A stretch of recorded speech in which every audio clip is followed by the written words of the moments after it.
Empathy is where you feel that you're standing in the shoes of the main character, or at least right over his shoulder, looking at what he's looking at or she's looking at, experiencing what the main character is experiencing. When you identify with the main character, you're empathizing.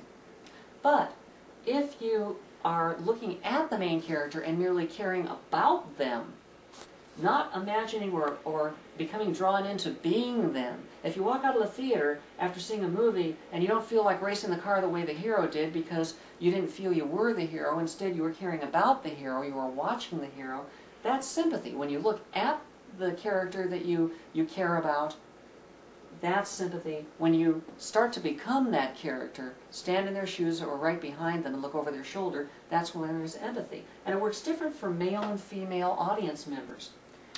Now, this is a female mental sex main character. That will always be a male sympathy, male audience member sympathy story. Men in the audience will only empathize with male mental sex main characters. Now remember, this doesn't mean that this is necessarily a man. A female mental sex main character is Alec Baldwin in Hunt for Red October as Jack Ryan. A female mental sex main character is Nick Nolte in Prince of Tides. Okay, but a male mental sex main character could be Ripley in Aliens, the original Alien movie. No, just as long as we're seeing this, we're okay. You are. Okay, so that could be Ripley. So male mental sex could be a female gender character, and female mental sex could be. That's why they wanted to change it to linear and holistic. The fact of the matter is, when you get here, though, to your audience members, male audience members are going to sympathize with female mental sex main characters, no matter what skin they wear. And they will empathize with male mental sex main characters, no matter what skin they wear. So, men in the audience empathize with Ripley in the original Alien in general. Now, these are generalizations. I'll talk about that in a minute, too. However, for the women in the audience, it has nothing to do with what the mental sex is of the main character. For women in the audience, they will empathize if it's an option lock. So, the women in the audience will empathize with an option lock regardless of whether it's a male or female mental sex main character. But they will only sympathize with the character if it's a time lock story, okay, whether or not it's a male or female mental sex main character. So you can see that if you want a story where everybody empathizes with the main character, you want a male mental sex character, even if it's in a female skin, in an option lock story.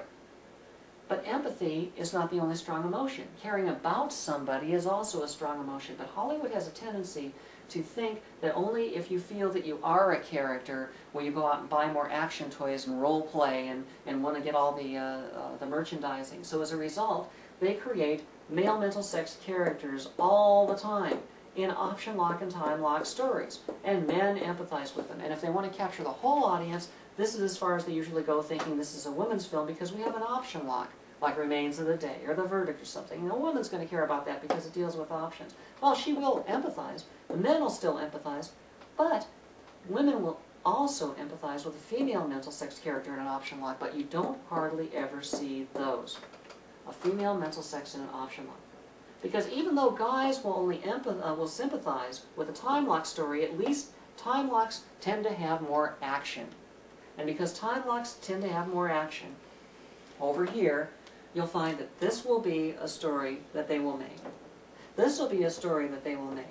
And this will be a story that they will make in Hollywood, because in both of these cases, the men will empathize, and over here, at least you got a time lock.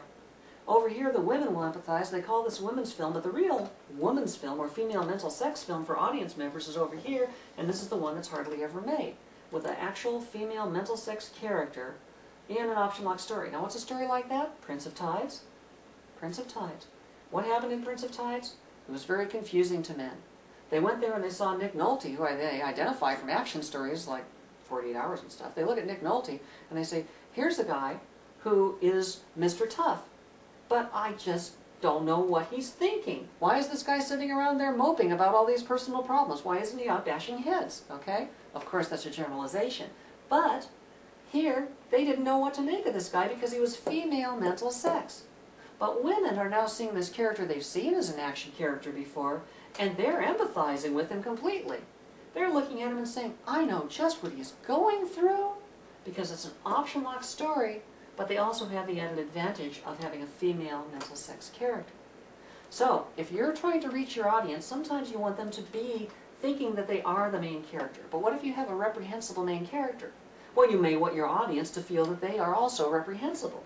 But what if you want them to look at that character and either see them as a positive role model that they might become, or instead see that character as reprehensible that they are examining, saying, I should never become that?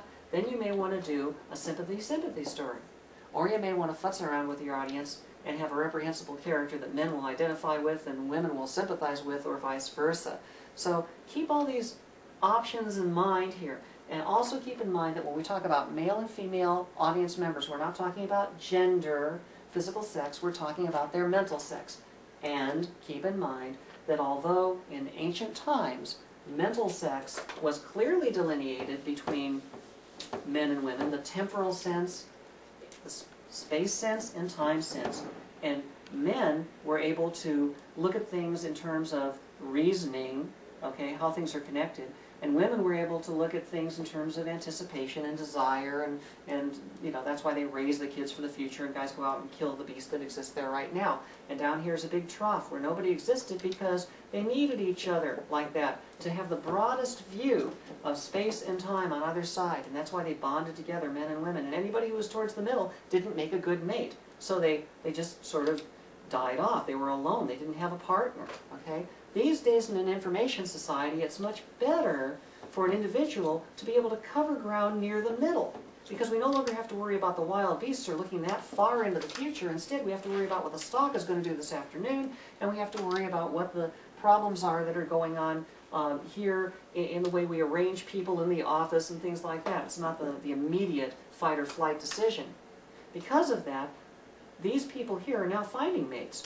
Two people who come together and bond together who are more towards the middle actually do better in our society, and it's the ones that one side or the other, these guys end up in prison or knifed at an early age, and these people over here, they're the ones who are all the airheads and just thinking, you know, in today's practical society. So as a result of that, this bell curve I showed you, that's beginning to, instead of being like this, like it was historically, it's starting to fill in the middle, and these are starting to come down from the top. And pretty soon we're going to have a flat line where there are just as many men or women anywhere along the line from time to space, from male mental sex to female mental sex. It hasn't happened yet. So in the audience, again, you can still say, there's still a dromedary. Is that the one with two humps? It's still a dromedary. You can still say men are basically over here and women are basically over here, females, mental sex, and men and women match with the male and female mental sex pretty much. But this is changing. So keep in mind that this whole empathy-sympathy thing may not even be in 1,000 years or 500 years a practical thing. If you're looking for writing a timeless piece that will last more than 500 years, you might want to consider that the relationship between empathy and sympathy may not hold true in another 500 years.